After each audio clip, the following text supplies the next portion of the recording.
45억 년 전 아무것도 없던 우주의 한 구석에서 두 개의 은하가 충돌했습니다. 끝없는 어둠 속 그 폭발은 별들을 쏟아내며 새로운 세상을 만들어냈죠. 그리고 그 불길 속에서 지구의 씨앗이 태어났습니다. 끓어오르는 용암의 바다, 하늘에서 쏟아지는 운석, 끊임없이 부서지는 행성의 잔해들. 그 혼돈의 시간을 뚫고 어떻게 지금의 푸른 행성이 만들어졌을까요? 오늘 우리는 지구가 태어난 순간으로 돌아가 그 경이로운 탄생의 비밀을 파헤쳐 보겠습니다. 오늘날 우리가 살고 있는 이 순간, 지구 위에는 약 80억 명의 인류가 숨쉬고 있습니다. 그런데 이 모든 생명의 시작은 무려 45억 년 전 우주의 한 구석에서 벌어진 거대한 충돌에서 비롯됐다는 사실을 아시나요? 더 놀라운 것은 그 충돌이 없었다면 우리는 지금 이 자리에 존재하지도 않았을 거라는 점입니다.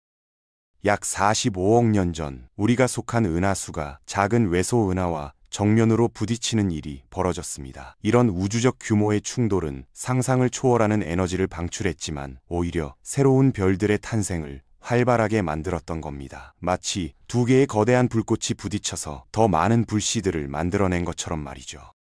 그 과정에서 우리 태양계도 은하수의 일부가 되어 형성되기 시작했습니다. 초기 태양계에서는 물질들이 끊임없이 순환하고 있었어요. 시간이 흐르면서 이런 물질 순환의 흐름이 점차 멈춰섰고 특정 영역에서는 입자들의 밀도가 특별히 높아지는 현상이 나타났습니다. 밀도가 높은 이런 지역에서는 당연히 충돌이 자주 일어날 수밖에 없었겠죠. 작은 입자들이 서로 부딪히고 합쳐지면서 점점 더 큰 덩어리로 성장해 갔습니다. 이렇게 해서 미행성이라고 불리는 작은 천체들이 만들어졌고 이들이 계속 충돌하면서 결국 지구와 같은 행성으로 자라날 수 있었던 겁니다. 흥미로운 점은 초기에는 여러 개의 행성들이 같은 궤도를 돌고 있었다는 사실입니다. 그러다가 어느 순간 초기 지구가 화성 정도 크기의 작은 행성과 엄청난 충돌을 겪게 됩니다. 이 충돌로 생긴 파편들이 지구 주위를 돌면서 결국 달을 만들어낸 거였어요. 이렇게 해서 오늘날 우리가 알고 있는 지구-달 시스템이 완성됐죠. 그 후 무수히 많은 미행성들과 얼음덩어리들이 초기에 건조했던 지구를 폭격하기 시작했습니다. 특히 물이 풍부한 미행성들의 충돌로 인해 지구에 물이 공급되기 시작했어요. 이렇게 해서 지구는 대기와 바다를 갖춘 행성으로 변모할 수 있었고 대기 중에 수증기가 비가 되어 내리면서 바다를 형성하고 대기압도 점차 안정화됐습니다. 초기 지구의 대기는 이산화탄소가 매우 풍부했습니다. 이 이산화탄소는 암석 성분들과 결합하면서 풍화와 침식을 통해 바다 바닥으로 이동했어요. 그런데 문제는 당시 바다가 생명체가 살기에는 너무나 독성이 강했다는 점이었습니다. 염도도 높고 중금속도 과도하게 많았거든요. 다행히 지구 내부의 멘틀 활동이 이런 상황을 바꿔놓기 시작했습니다. 멘틀의 대류작용으로 인해 해양판들이 움직이면서 판 구조론이 작동하기 시작한 거죠. 해양판이 대륙판 아래로 섭입되면서 풍화된 퇴적물들이 독성이 강했던 바다를 중화시켜 나갔고 중금속들은 침전되어 바다 바닥에 쌓였습니다. 약 42억 년 전쯤 되어서야 바다가 생명체가 살만한 환경으로 바뀌기 시작했습니다. 그런데 여기서 또 중요한 변화가 일어났어요. 지구 중심부에 액체 상태의 핵이 형성되기 시작한 거죠. 이 액체 핵 내부의 대류 현상이 지구 전체를 감싸는 강력한 자기장을 만들어냈고 이 자기장은 지구 표면을 우주에서 날아오는 유해한 방사선으로부터 보호하는 역할을 했습니다. 그런데 초기 지구는 아직도 대기가 너무 두꺼워서 햇빛이 표면까지 제대로 도달하지 못하는 상황이었어요. 그래서 원시 생명체들은 간헐천이나 동굴 같은 지하 환경에서 나타나기 시작했습니다. 특히 우라늄 광석 같은 방사성 물질들이 많은 양의 방사선을 방출하면서 다양한 화학 반응을 일으켰고 이런 과정을 통해 생명의 초기 구성 요소들이 만들어질 수 있었던 거죠. 간헐천의 물은 끓어서 표면으로 올라왔다가 다시 자연 원자로 역할을 하는 지하로 흘러들어가는 순환을 반복했습니다. 이때 간헐천의 물 온도는 100도 이하로 유지되어서 새로 형성된 생체 분자들을 보호할 수 있었어요. 지하 환경은 환원적이었고 표면 환경은 산화적이었는데 이런 조건들이 생체 분자를 합성하는데 꼭 필요했던 겁니다. 당시 달이 지금보다 훨씬 가까이 있었기 때문에 조석력도 오늘날보다 월등히 강했습니다. 호수에도 상당한 조석 현상이 일어났고 이로 인해 습한 환경과 건조한 환경이 반복되는 순환이 생겨났어요. 이런 습식, 건식 순환이야말로 생명의 구성 요소들을 만들어내는데 가장 중요한 요인 중 하나였던 것으로 보입니다. 원시 RNA가 효소 같은 기본 물질과 결합하면서 스스로를 복제할 수 있는 리보자임으로 진화했습니다. 이것이야말로 생명이 번식할 수 있는 토대를 마련한 거였어요. 마침내 이런 분자들이 지질막에 둘러싸여서 원시 세포 형태의 생명을 형성하게 됩니다. 바로 이것이 생명의 진정한 시작이었던 거죠. 그런데 바다의 생성과 함께 시작된 지구의 판구조론 활동이 결국 원시 대륙을 파괴하고 40억 년 전경의 깊은 멘틀 속으로 밀어넣어 버렸습니다.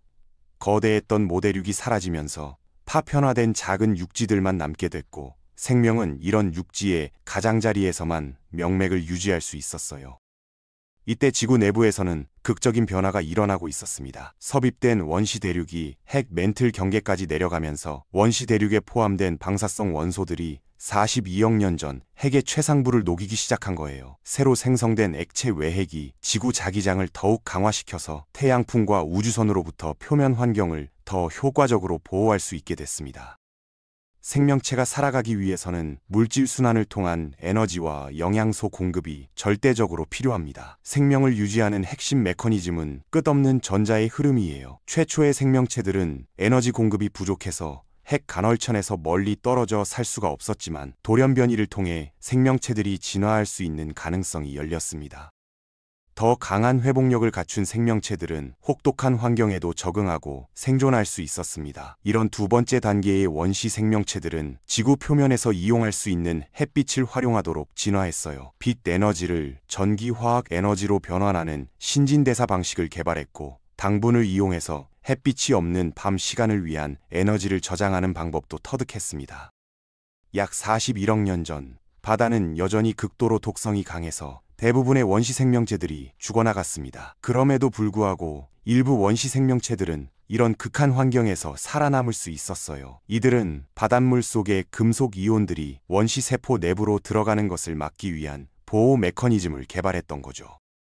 살아남은 원시 생명체들은 더 크고 복잡한 형태로 합쳐지기 시작했습니다. 현대 생명체는 단 20가지 종류의 아미노산만을 사용하는데 이는 같은 아미노산을 사용했던 우리 조상들이 대량 멸종해서 살아남았기 때문이에요. 진화는 지속적이지만 불안정한 RNA와 더 내구성이 있는 DNA 사이에서 위험한 줄타기를 해야 했습니다. 이온화 방사선의 영향으로 더 안정적인 DNA로 진화하면서 세대를 거쳐 정보를 안정적으로 전달할 수 있게 됐고 원시 생명체의 세 번째 단계가 탄생했습니다. 이것이 바로 원핵 생물의 시작이었고 오늘날 고균과 박테리아의 조상이 됐죠. 다른 물질과 결합되지 않은 산소는 생명체에게 독성이 될 수 있었지만 일부 생명체들이 산소를 귀중한 추가 에너지원으로 활용하는 방법을 터득했습니다. 이런 발전 과정을 통해 남세균이 등장하게 됩니다. 남세균은 산소를 생성해서 바다의 철 성분을 산화물로 결정화시켰고 이로 인해 바다의 철 함량이 줄어들었어요. 지구 내부가 식어가면서 바다는 오늘날보다 5배나 더 염분이 높았지만 멘틀 플룸이 현무암 지각을 위로 밀어 올려서 육지를 생성했습니다. 해저에는 삼가철과 이가철 형태로 철분이 축적됐어요. 적철광과 자철광이 25억 년 전에 거대한 띠철광층을 형성했는데 남아있는 띠철광층의 두께는 몇 킬로미터에 달했습니다. 이처럼 철 함량이 급격히 감소하면서 바다의 색깔이 우리에게 친숙한 파란색으로 바뀌었고 생명체가 표면 환경을 바꾸기 시작한 거였습니다. 은하수와 근처 외소은하의 충돌로 인해 수천 년 안에 수많은 빛나는 별들이 생성됐습니다. 이 별들 중 일부는 초신성 폭발로 생을 마감했어요. 초신성에서 나온 수많은 우주선들이 태양권을 손상시키고 지구를 폭격했고 이런 우주선들은 구름 응축 핵을 생성하는 데 도움이 됐습니다. 지방산들이 모여서 원시 생명 분자들을 둘러싸게 되고 습식, 건식 순환 하에서 중합 반응이 진행됐습니다. 결국 촉매 역할을 할 수 있는 단백질 같은 기본 물질들이 생성됐어요. 이런 분자들은 간헐천 동굴과 표면 환경 사이를 계속 순환하면서 서로 상호작용했고, 이 과정에서 더욱 복잡한 생체 분자들이 만들어졌습니다. 두꺼운 구름 덮개가 햇빛이 지구 표면에 도달하지 못하게 막으면서 지구는 눈덩이 지구라고 알려진 전 지구적 빙하 사건을 겪게 됩니다. 이로 인해 또 다른 전 지구적 대량 멸종이 발생했지만 다시 한번 일부 생명체들이 살아남았습니다. 빙하 아래에서 또 다른 어려운 시기를 겪으며 작은 생명체들이 지구의 거대한 순환계에 의해 보호받았어요. 원핵 생물들은 눈덩이 지구에서 살아남아서 세포 내부에서 함께 살면서 미토콘드리아와 엽록체를 형성하여 산소에서 더 많은 에너지를 얻을 수 있었습니다. 산소 밀도가 높은 바닷물로부터 DNA를 보호하는 핵막이 형성됐고, DNA 가닥은 더 길어져서 더 많은 유전 정보를 유지할 수 있게 됐어요. 생명은 더 다양하고 복잡한 유기체로 진화했습니다. 마침내 진핵생물이 나타났고, 진핵생물은 원핵생물보다 100만 배나 더 커졌어요. 이론적으로 모든 것은 필연적으로 무질서해지는데, 그럼에도 불구하고 생명은 질서 있고 점점 더 복잡해지면서 계속 진화하는 것처럼 보입니다. 판 구조로는 작은 발달 대륙들이 단일 초대륙인 누나로 모이게 했습니다. 누나가 성장하면서 호수, 강, 습지, 하구 등에서 서식지가 확장되고 있었어요. 남조류는 당시 광합성을 통해 유리산소를 생산했지만, 생성된 유리산소의 대부분은 죽은 남조류가 분해되는 데 소모되었기 때문에 육지 대기에는 유리산소가 거의 축적되지 않았습니다. 하지만 죽은 남조류가 퇴적물 아래에 묻히면서 몸을 분해했을 산소가 대신 대기로 유입됐어요. 넓은 육지가 존재함에 따라 지구 표면의 총 육지 면적이 증가하고 대기 중 산소량도 극적으로 증가했습니다. 시간이 지나면서 누나 초대륙은 더 작은 대륙으로 분열됐지만, 판 구조론이 다시 한번 적도 지역의 로디니아라고 불리는 초대륙을 재조립했어요. 해양판이 대륙판 아래로 섭입되어 점차 멘틀 전이대에 축적됐다가 결국 이 판들이 핵으로 떨어졌습니다. 판들이 외핵을 시키면서 그 결과 핵 내부의 전류 흐름이 바뀌었고, 핵의 쌍극자 자기장이 약한 사극자 자기장으로 변환됐어요. 은하수가 외소 은하와 충돌하면서 시간이 지남에 따라 별 폭발 조건으로 전환됐습니다. 새로 생성된 별들은 초신성 폭발로 끝났고 지구에 우주선이 쏟아졌어요. 약한 사극자 자기장을 가진 지구는 심하게 영향을 받았고, 구름이 지구 전체를 덮고 얼음이 표면을 덮었습니다. 일련의 초신성 폭발이 발생했는데, 극한의 더위가 장기간 지속된 후 극한의 추위가 짧게 지속되면서 대기 중 산소가 고생물 에온 수준으로 떨어져 대량 멸종을 일으켰어요. 하지만 이런 대량 멸종은 생명체가 완전히 새로운 방향으로 진화할 수 있는 좋은 기회를 제공하기도 했습니다. 우주선의 흐름과 산소 수준의 급격한 변동이 반복되면서 이런 환경 변화로 인해 새로운 종의 출현을 가속화하는 유전자 돌연변이가 발생했어요. 별 폭발 기간이 끝나고 지구의 핵은 더 강한 쌍극자 자기장으로 되돌아갔습니다. 한편 지구 내부는 점차 식고 있었습니다. 지구 내부가 충분히 뜨거우면 해양판의 광물에 갇힌 물 성분이 표면 환경으로 방출되고 해수면은 영향을 받지 않아요. 그런데 멘틀 온도가 섭씨 650도 이하로 떨어지면 광물들이 이런 물 성분을 상부 멘틀로 운반하는 반면, 물 성분이 부족한 표면에서는 해수면이 점차 감소합니다. 이 탈수 효과로 인해 모든 해수의 3%가 더 깊은 멘틀로 이동했습니다. 결과적으로 해수면이 600m 낮아져서 햇빛을 받는 대륙붕 지역과 함께 표면 육지 면적이 늘어났어요. 지구상 미래 생명체의 서식지가 만들어진 거죠. 강은 내륙에서 대륙붕으로 영양분을 운반했고, 추가된 육지는 대기 중 산소 축적을 크게 가속화했습니다. 극심한 기후 변화가 계속되면서 생명체가 생존을 위한 새로운 진화 단계로 나아갔습니다. 생명체는 원핵 생물과 진핵 생물로 진화해서 서로의 단점을 보완하고 전체적으로 번성하면서 더욱 커진 공생 유기체로 함께 살았어요. 이는 생명체의 가능성을 크게 확장시켰습니다. 생명체는 진핵 생물보다 100만 배, 원핵 생물보다 1조 배 더 커졌어요.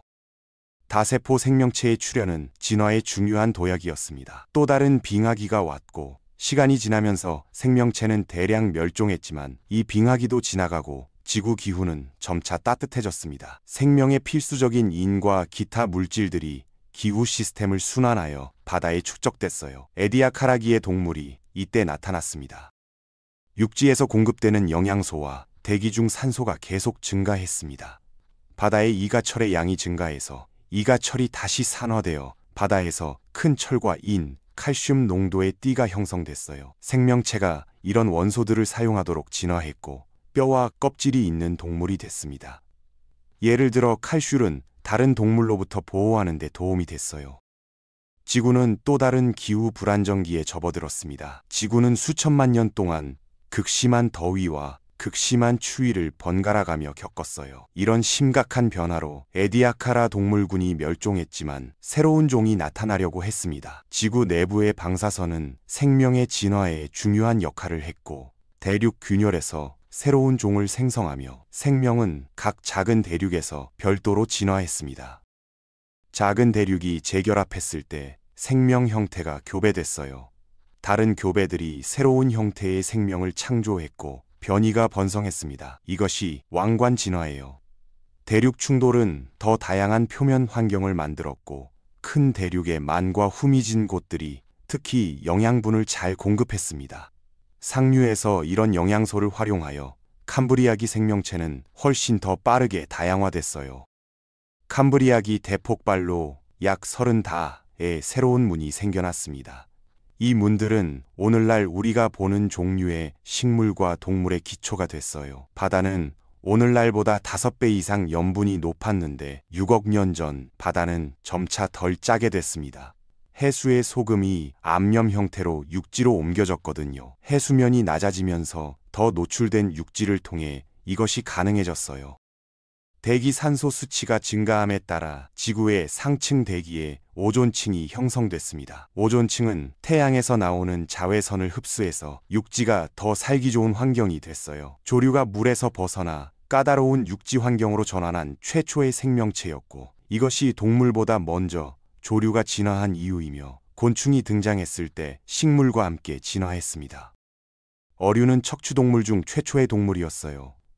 척추가 있는 동물 말이죠. 어류는 우리 인간의 가장 오래된 척추동물 조상입니다. 어류가 계속 진화하면서 양서류의 조상이 됐어요. 식물은 광합성을 통해 자유산소를 생산하여 번성했고 오랜 세월이 흐른 후 이 식물의 잔해는 퇴적 석탄이 됐습니다.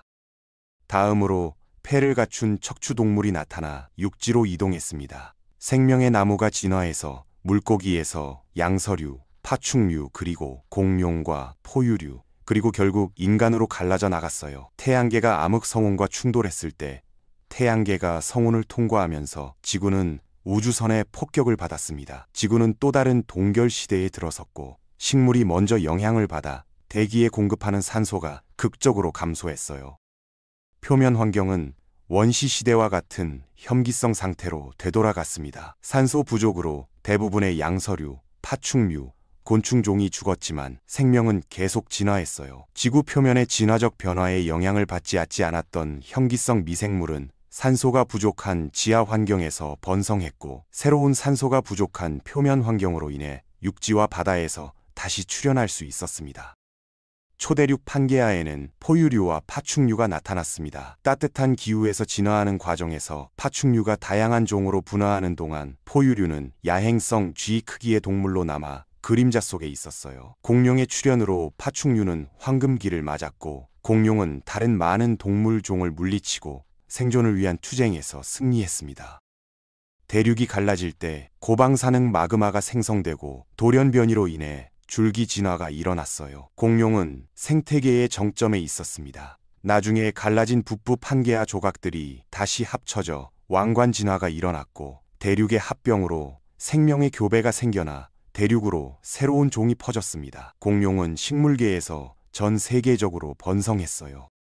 생식 능력이 발달한 속시식물이 나타나서 수분을 돕기 위해 동물을 이용했고 그 결과 번성했습니다. 영장류인 인간의 조상은 줄기 진화를 통해 곤드와나 초대륙의 균열에서 나타났어요. 시간이 지남에 따라 곤드와나는 남미가 고립된 후 남미와 아프리카로 분리됐고 그곳의 영장류는 신세계 원숭이로 아프리카 대륙의 영장류는 구세계 원숭이로 진화했습니다.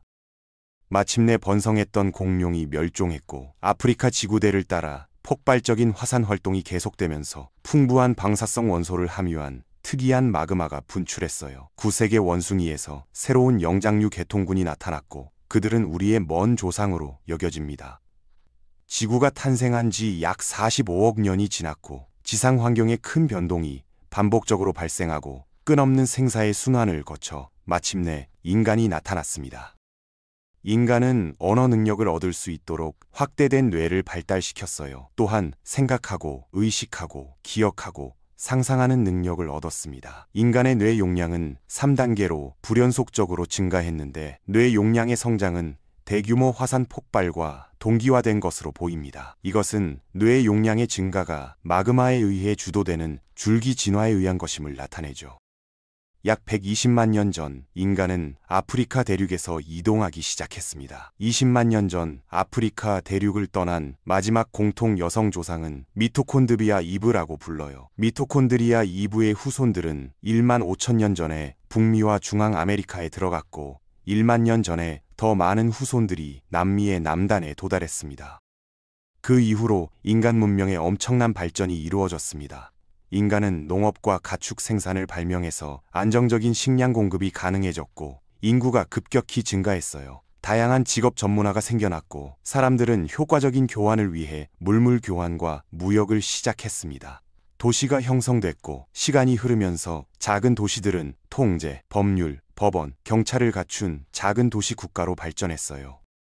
마침내 세계의 4대 문명이 다른 지역보다 식량 생산성이 높은 큰 강을 따라 나타났습니다. 문명 간에 영토를 놓고 벌어진 갈등을 피하기 위해 종교가 퍼졌고 왕족의 통치가 상속을 통해 국권이 자리 잡았어요. 시간이 흐르면서 국가 지도자는 유권자에 의해 선출되고 현대 민주주의 국가가 나타났습니다.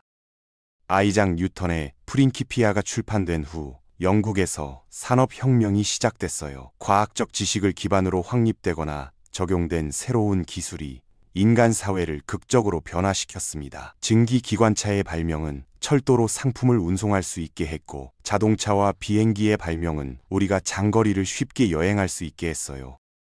인간 사회는 전에 없던 풍요의 시대로 접어들었습니다.